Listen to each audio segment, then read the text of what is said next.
talks. And Professor Seyed Marandi is a self-described independent academic who nonetheless travelled with the Iranian delegation to the previous talks in Islamabad. And he joins me now from Tehran. Professor Marandi, welcome back to Uncensored. Thank you very much for having me. So where are we here? The President of the United States on Friday was pretty much bringing things to a conclusion. He felt that Iran had agreed to most of the terms laid down, particularly giving up enriched uranium and so on, and reopening the Strait of Hormuz. But as we sit here now for this conversation, it appears that they're not even going to turn up at the peace talks. What is your understanding on that, first of all? Well, everything that he said was fake. He's actually in Iran, so he's got a little bit of video issues, as you can imagine. So that's why you can't see his voice sometimes. It does change, but he just got bad video because he's in Iran, and we're bombing him. The Iranians agreed to nothing. And he just puts out information on Truth Social, and later on, he's possibly going to say that the Iranians promised everything, and now they're not doing it, and so we'll have to bomb Iran.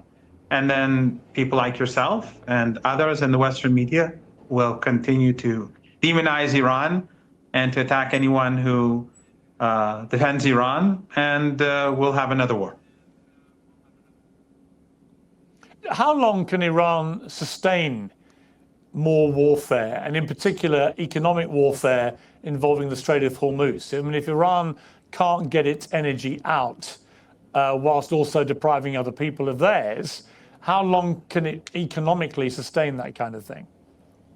Well, we do have to remember, because Western media doesn't put it this way, but the United States and the Israeli regime started this war. It was completely unprovoked.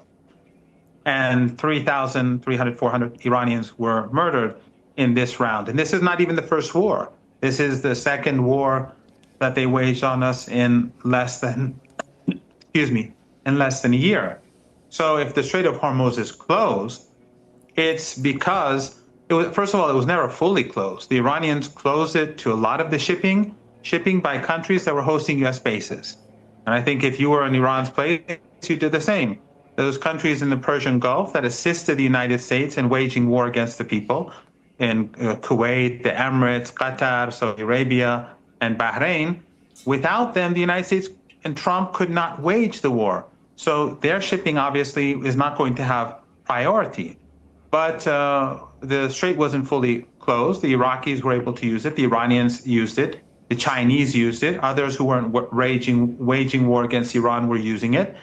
But we had a ceasefire after Trump at the beginning of the war said that Iran must surrender, unconditional surrender. And of course, that didn't happen.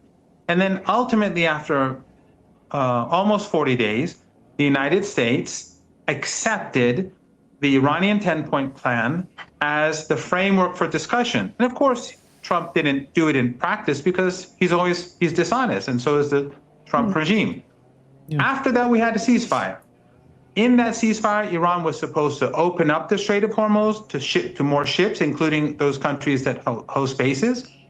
But the Israeli regime was supposed to adhere to the ceasefire, and they didn't. And so for 10 days, Iran did not open the Strait of Hormuz to extra ships because Netanyahu was busy slaughtering people.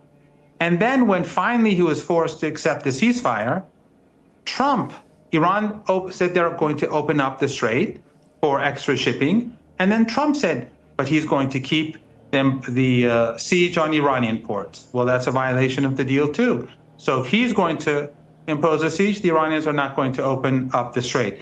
So from day one, when the United States carried out this aggression, to the ceasefire, and after the ceasefire, this crisis belongs to Trump and Netanyahu. So what happens next? Well, ultimately, Trump is going to have to recognize that he is not going to get at the negotiating table what he could not get on the battlefield. He lost the war. The Iranian people were able to stand up a joint war where the Trump regime, the Netanyahu regime, and a coalition or proxies in the region along with them were assisting them, and they failed. So why should Iran submit to the United States? If the United States wants a peace agreement with Iran, then it has to be a balanced agreement. But if Trump thinks that he can impose his will like an emperor and an imperial power, well, the revolution 47 years ago put an end to that. That's what the revolution was about. And that's what the Iranians are going to continue to do. They're going to preserve their dignity and sovereignty. That's something that the United States, especially under Trump, is not used to seeing. But Iran is different from other countries. We had a bizarre situation last week where the Iranian president issued a statement supporting the Catholic Pope Leo over attacks made against him by President Trump. And he said he condemned the insult to Your Excellency over the desecration of Jesus, the prophet of peace and brotherhood, is not acceptable to any free person. I wish you glory by Allah. Many people were taken aback by this because in the World Report of 2026, Iran Human Rights Watch specified that Christians, along with other religious minorities, face systemic discrimination in law and practice in Iran, and noted a significant wave of arrests targeting Christian communities following regional conflicts in mid-2025, often based on unfounded accusations of connection with Israel. So people are struggling to see why your president would be quite so vocal in his support of Catholics, given that backdrop. Well, I think it was clear that you would find some way to support aggression and to demonize Iran because that's what you do. And of course, that's fake. We have many churches in Iran. You refuse to travel to Iran. I propose to you to come to the country. You could go visit the churches and you could go. Well, you've refused to travel to London. Come to London, no problem. I'll see you in London. Why would anyone ever go to either one of those two places? Well, right now they're busy bombing us. They're busy destroying our country and murdering our people. And I prefer to stay in Tehran under airstrikes to stand up for my people. And I've been to your country before, but you've never been here. I even proposed that you read a book, Going to Tehran by Flint and Hillary Leverett, to learn a thing or two about Iran. But I'm pretty sure you didn't bother to buy it. But in any case, the Christian, the Christian community in Iran is doing very well. They have MPs in parliament. And unlike Christians in Lebanon, whose churches are being destroyed by the Israeli regime, and unlike the synagogue in Tehran, which was bombed by the Israeli regime, all Iranian churches and all Iranian synagogues are well protected by the people of Iran. You don't want to say that, you don't want to believe that, because it goes against that narrative that you've built in your mind, and that actually it's the Iranians that are the good guys. They're the ones who are the anti-genocide people. I'm not going to go that far. They're just the other terrorist side. I just don't want them. I don't want to pay to blow them up. Like, that's not between us. I'm not going to go that far and say they're good guys, but they're at least not the worst guys, because we're allies with them. And your governments are the pro-genocide people. It's been like that for the whole. Well, yeah, the reality is you always like to make this ad hominem as fast as you possibly can, and you prop up and defend a regime that has for 47 years oppressed its people and been a provider of funds and arms to a number of terror groups, including Hamas, Hezbollah, and the Houthis. So whilst I'll take we oppress our people. I'm just now getting to say the words I want to say because we have oppression here, even though we pretend like we have freedom of speech. Like Gabriela Saldana down in Florida doesn't think we have freedom of speech anymore. Moral lectures from some people, you wouldn't be top of my list for the morality lecture, Professor. So try and avoid the ad hominem all the time, because it slightly devalues your information, which I do find useful, about the Iranian perspective on what is happening with this war right now. And just to be clear about what I said about Christians, I was quoting this from the Human Rights Watch in its World Report. It wasn't my view, wasn't my information, wasn't my investigative work. It was the Human Rights Watch. You might have a problem with that. You might say that it's all untrue. But I'm quoting a reputable organization who say that your regime has been oppressing Christians. You say otherwise. People can make their own minds up.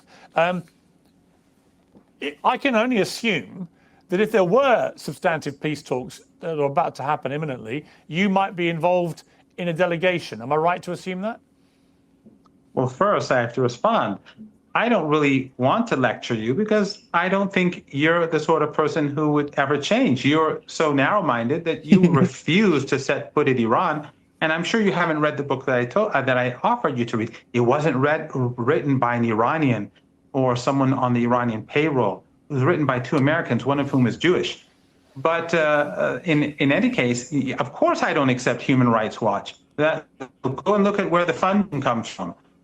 Iranian people know and respect the Christian community here. If you go to any church in Tehran, if you go to any synagogue in Tehran, you see that there are no police officers there. Why? Because no one will ever think about threatening the Christian and Jewish community in Iran. But that same Jewish community is bombed by Israel. Their synagogue is destroyed by Israel. I haven't seen. You got to give mad respect to a Jew who lives in Iran. Oh, you're braver than me. Human Rights Watch condemned that. And it's because they're anti-Zionists. And the Christian community, by the way, had martyrs in this war because of the bombing. And in Lebanon, they've murdered Christians. And I'm pretty sure Human Rights Watch is not too troubled about the... They beat up a statue I'm pretty pissed about, too. ...carpet bombing in Beirut, but we'll leave it at that. But yes, I may go with the delegation. They have not asked me to go. If they do go, right now the Iranians have not decided to go to Pakistan, to Islamabad, because of the behavior of Trump and the Trump regime.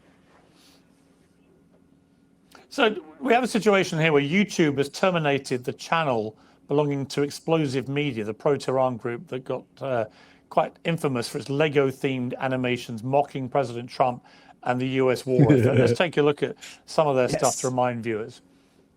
I don't understand why you let the people down and make them feel so grand. Yo. Secrets leaking, pressure rising, your fake savior era, I ran it, yo. You posted yourself as Jesus, crown on your head, healing the sick, nah, you're talking bombs. I don't like that either. So the Iranian government's explicitly framed the ban as a violation of free expression, claiming the move was a deliberate attempt to suppress the truth and shield the American administration's false narrative from competing voices. And as some people have pointed out, that's pretty rich coming from a regime that controls the press and kills protesters, and in your case, for example, makes you so supine to them that you dare not express any criticism of your government whatsoever. Do you? You don't, because yes, I've invited you to, and you can't do it. Oh, yes, I live in fear of the government. Absolutely. And I'm supposed to, when I'm on your show for like 10 minutes and then you're attacking Iran throughout and saying all sorts of nonsense, I'm supposed to sing along with you? No, of course not. And by the way, my Instagram account was deleted. My Facebook account was deleted. And so was many of my colleagues and students. All of the Iranian media is sanctioned. Everything, government, semi-government, privately owned, that are major media outlets in Iran, they're all sanctioned. So, and it's not just Iran, Lebanese, Yemeni, Iraqi, any media outlet that doesn't mimic the Western narrative, or at least try to live alongside it without much criticism. Okay, Piers is trying to get him to say something bad about him, just to illustrate the point that they will kill him. They will do something. He will end up in a gulag type prison or something if he does criticize Iran. That's the point he's trying to make. So I wish this guy, if he could do it, I wish he would do it just to show. But I got a feeling he can't, because he's gonna probably end up in one of those prisons or dead. So it is a fair point from Piers, even though I mean, it's kind of, say something that could get you killed for me just to prove I'm right. Prove you're right. Like that's kind of a silly argument. But he does have a point. It's banned, and that's why people in the West can't hear anything from Iran. However, in Iran, all you have to do is turn on the TV, and you have hundreds of Persian language media outlets funded by Western governments that are beaming into our homes day and night.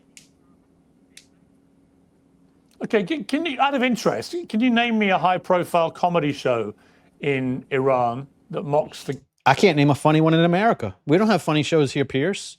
Since we started letting AI and Israel write all our stuff, I haven't seen a funny show or movie in like years, Pierce. So I wouldn't even bring this subject up. Like, I'm still mad at Israel over that. So let's just move on. The government in the same way that you have in America and the UK? I don't know. They're different programs. I haven't watched television for years. I only watch the news maybe 3 or 4 times a week. I'm only on after Iranian one. television. But you can right now, people can search, and underneath the comment section, people can put links to them. But by the way, many of them are banned on YouTube. I myself have many interviews on RT that have all disappeared. My interviews on Press TV, they've all disappeared. They're gone forever. Well, the reason for that, I presume, is because you're perceived to. Well, the reason for that is you're perceived. Well, hang on. You're perceived to be a propagandist for the Iranian regime. Okay? And we only allow that for Israel around here. Like, you know, the media that's owned by Israel, they only allow Israeli propaganda. Like, you can't have Iranian propaganda. I think I asked you last time, the best way to test this is I can be very critical, as I have been this morning on social media, about my government and my prime minister. I've demanded that he resign, right? I've done the same about President Trump when I disagree with him. But could you right now, speaking from Tehran on this show, can you think of one critical thing you would level at your leadership in Iran? Just give me one criticism of them. This is a terrible point, because we have Gabriela Saldana, who is in a Florida jail cell right now because she criticized Israel.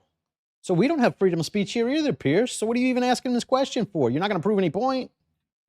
Everything, every day. If you just come to, I invited you to come to Iran. Press TV. Well, give me one now. Okay, I'll tell you.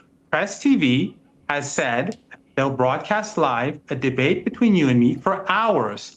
Live. That wasn't my question. The gauntlet has been thrown down. Let's do that. That wasn't my question. Well, then question you was, can come to Tehran. give me one to prove that you do not live in a place which suppresses freedom of speech. I'm just asking you, as a critically minded like professor who presumably likes to, you know, explore all possibilities of thought and process. Give me one criticism. This is propaganda right here. Piers is trying not to acknowledge the fact that Gabriela Saldana is in a Florida jail for making a joke about Netanyahu. That's in America. So he's trying to pretend like y'all don't have freedom of speech like us. Well, how do we have it either? It's not freedom if I get in trouble for some things I say. You just have to approve them. That's just your opinion then at that point. Give me one criticism of your current regime, your current leadership. Give me one. One thing you don't agree with about them. The government in Iran has problems with inflation. It has problems with crime. It has problems with jobs. It has problems with inflation. It has all sorts of problems. But my government does not help the Israeli regime carry out genocide. And you have never said that you do not accept ethno-supremacism. Because if you say you don't, that means you do not accept the legitimacy of the Israeli regime. Do you accept? You have never accepted. Do you accept? You have never accepted. Hang on. Tell me. Pierce trying to change the subject because he's not going to make that admission because he gets a lot of money from Qatar. Jack, ethno-supremacism. Do you believe that a regime that is based on ethno-supremacism is illegitimate or not? Well, I don't exactly know what you mean. What do you mean? That was a long pause. Is a regime that is based on the concept of ethno-supremacism. You know, like having a country that you say has a right to exist that no other country has because God himself foretold it 2,000 years ago, that type of thing. That's what we're talking about, Piers. Is it legitimate or not? Well, what I would repeat to you is what I've repeated to people about Israel for the last year. The Israeli government, not the people, of Israel or the country, but its current government under Bibi Netanyahu has been doing a lot of things which I strongly disagree with. Yeah, but he didn't ask you that. He asked you to denounce what he said, all that big long thing he said. Do that. Yeah. Ethno-state shit. Do that. Reject a regime that accepts, that carries out a regime, not an administration, not a government, a regime that is based on ethno-supremacism? Well, I literally last week. That is why Hezbollah dies. That's why people in Hezbollah die for the people of Gaza. It's yes, no question, really.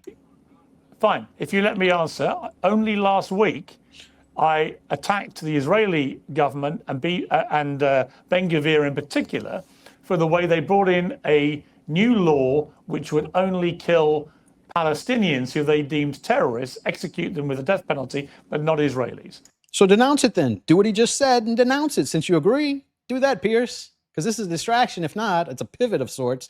It doesn't matter what you did say. He's asking you to say this thing. Can you say that? Right? I thought that was outrageous and appalling and probably an example of what you're talking about.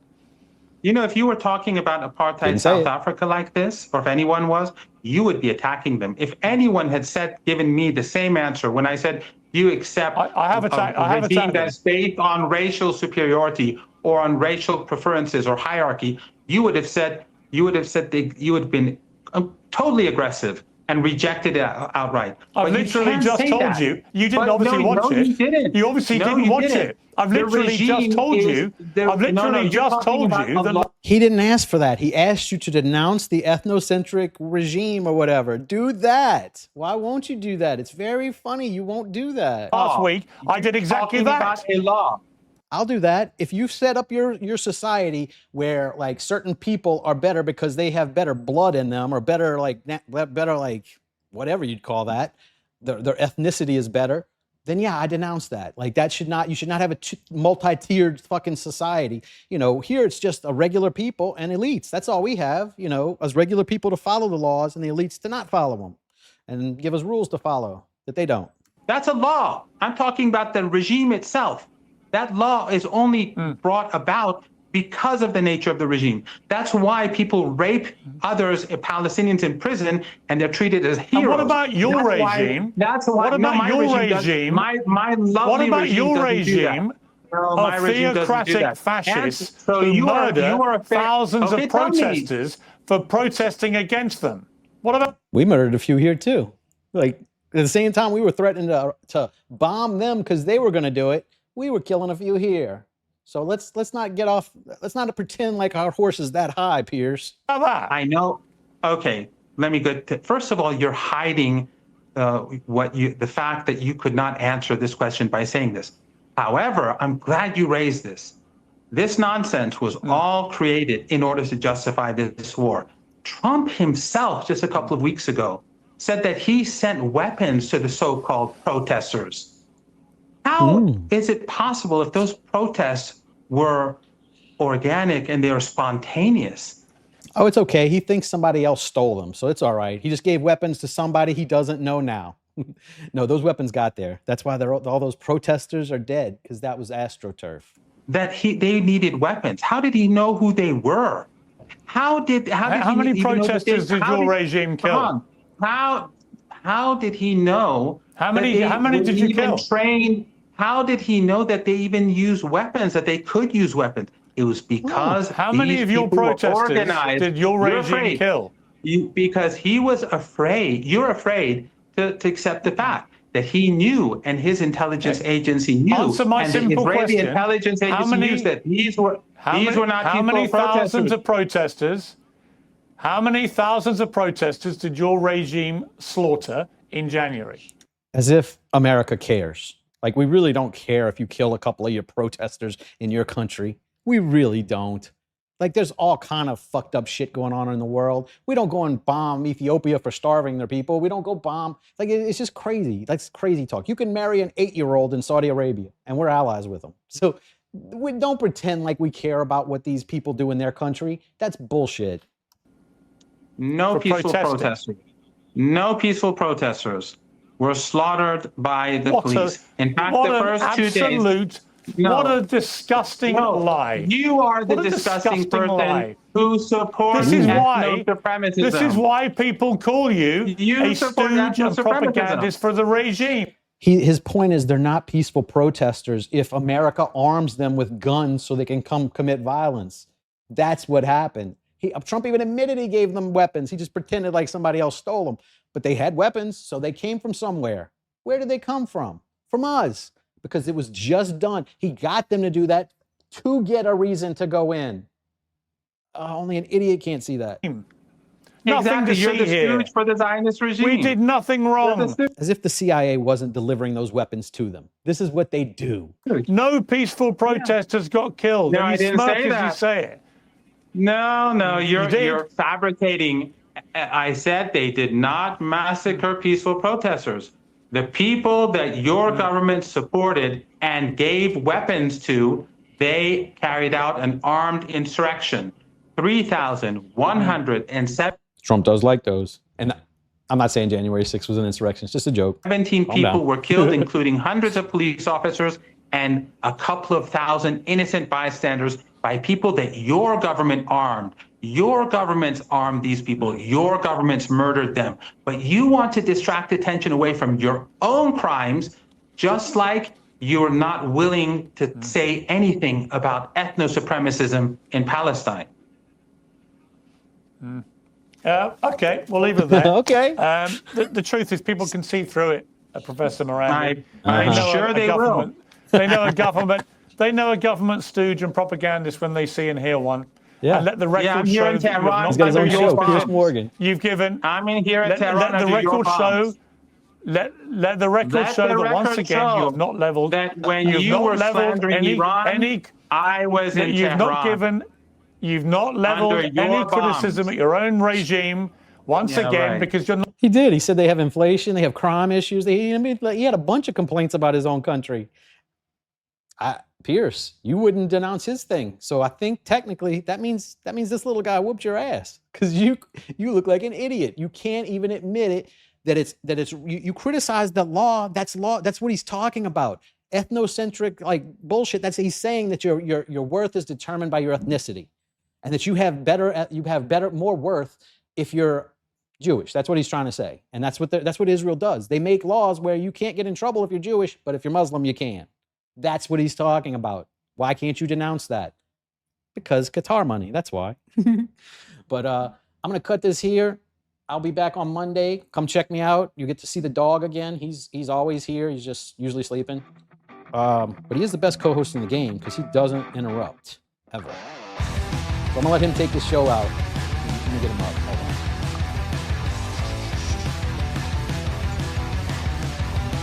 Close the show, dog.